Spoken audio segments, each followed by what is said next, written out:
He arrived home sooner than anyone had anticipated.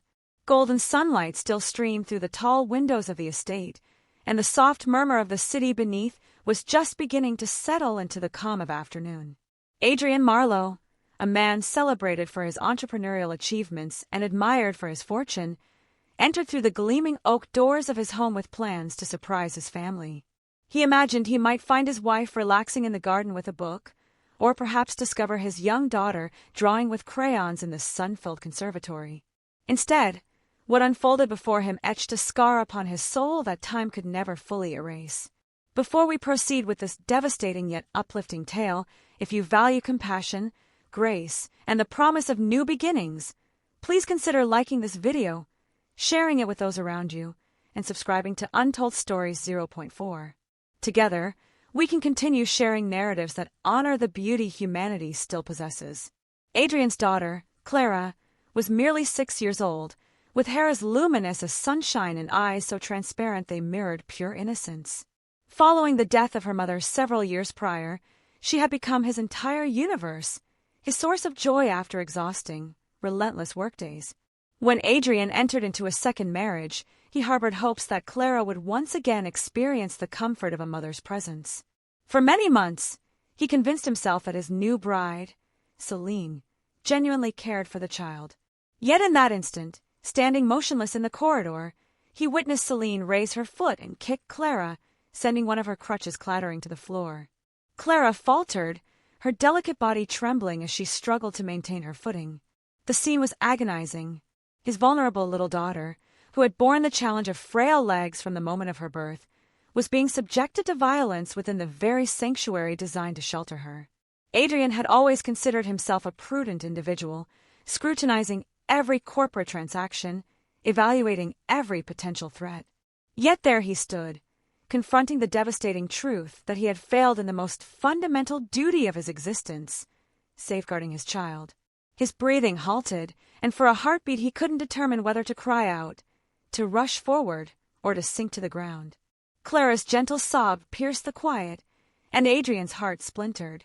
In that moment, every negotiation, every fortune, every professional triumph became meaningless when measured against the tears streaming down his daughter's face. Celine, oblivious to Adrian's presence in the house, spat words that cut through the atmosphere like blades. She berated Clara for her slowness, for having dropped food earlier in the day, for merely being an unwelcome complication. Her expression contorted with irritation, as though the blameless child represented nothing more than an obstacle. It was at that point Adrian moved forward, his voice shaking with barely controlled fury. The magnificent residence, typically filled with joy or the whisper of peaceful twilights, transformed into a tribunal where reality exposed itself. Clara, suddenly aware her father had returned, rushed toward him with whatever energy she possessed, her tiny arms clutching desperately around his legs. Her frame shook as she pressed her face against his jacket. Adrian lowered himself, gathering her into his embrace as though protecting her from all existence. He murmured reassurances, though internally his chest blazed with a tempest of anguish and wrath. He stared at Celine, and within her gaze he found no regret, merely terror at what her brutality had set in motion. The subsequent hours dissolved into turmoil. Adrian dismissed Celine from the premises, insisting she vacate the house without delay. No justification, no rationalization could reverse what she had perpetrated. Clara required security, and Adrian vowed she would never experience such torment again. Yet when silence returned to the house once more, father and daughter settled together on the expansive staircase, sunlight dancing across the marble flooring, and Adrian felt the enormity of his failures bearing down upon him. He had made the wrong choice, not merely in selecting a spouse, but in mistaking his daughter's quietness for contentment. How many occasions had Clara wished to speak out, yet remained silent, worried that no one would pay attention? The remorse devoured him. For several days, Adrian set aside his commercial enterprise and devoted himself entirely to Clara. He remained at her side during every meal, listened as she hesitantly described how Celine frequently reprimanded her during his absence, how she occasionally missed meals entirely, how she was instructed to stay hidden in her bedroom so visitors wouldn't notice her crutches. Every revelation was a piercing blow, and Adrian cried quietly when Clara's attention was elsewhere. He vowed to himself that never again would he prioritize riches, social standing, or personal comfort over the precious spirit of his young daughter. Recovery, though, proved challenging. Clara became withdrawn. Her giggles faded, her confidence shattered. Adrian enlisted assistance, counselors, educators, even compassionate family acquaintances who enveloped her with care. Gradually, like a blossom surfacing after the frozen season, Clara started to beam once more. She created artwork, bursting with hues of happiness rather than despair. She made progress, though unsteady, in the rehabilitation space, supported by her father's unwavering presence. And throughout this journey, Adrian understood something transformative. Children require more than just defense from external dangers. They need a protector within the household who will consciously select love with each passing day. Time moved forward, and Adrian's estate felt vibrant once again. Not with fortune's empty brilliance, but with a genuine connection of father and daughter becoming more united than before. Adrian would frequently stop during executive gatherings, observe a sketch Clara had crafted for him, and recall what genuinely held value. His business could collapse, his accolades could disappear, but provided Clara's spirit remained protected, he would consider himself the most prosperous individual on earth.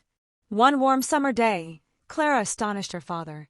With resolve in her expression, she managed a few deliberate steps without relying heavily on her crutches. Adrian's throat constricted as he observed her traverse the brief space separating them. She gazed upward, her features radiant, and murmured that she wished to become stronger, not from external pressure, but because she desired to walk side by side with her father toward more hopeful tomorrows.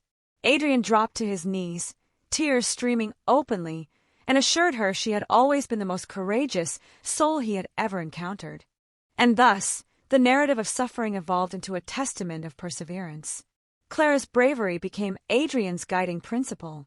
He commenced supporting organizations dedicated to children with physical challenges, financing treatment facilities, and establishing educational grants bearing his daughter's identity. Every gesture of generosity he offered to society stemmed from the understanding he had gained.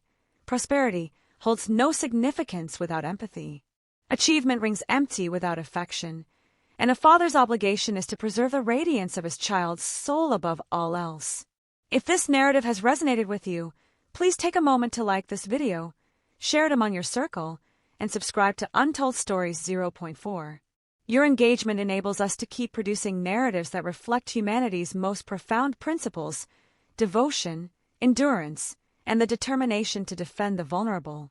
Before we conclude, I would appreciate you leaving a meaningful comment below. Type, "Every child deserves love," if you believe no child should ever experience suffering in isolation. Adrian never erased from memory the day he returned home unexpectedly. What had started as an instant of terror evolved into the catalyst that altered everything. Through sorrow, missteps, and renewed opportunities, he and Clara constructed an existence where kindness was no longer discretionary but imperative. And although society recognized Adrian Marlowe as an influential entrepreneur, Clara understood the reality.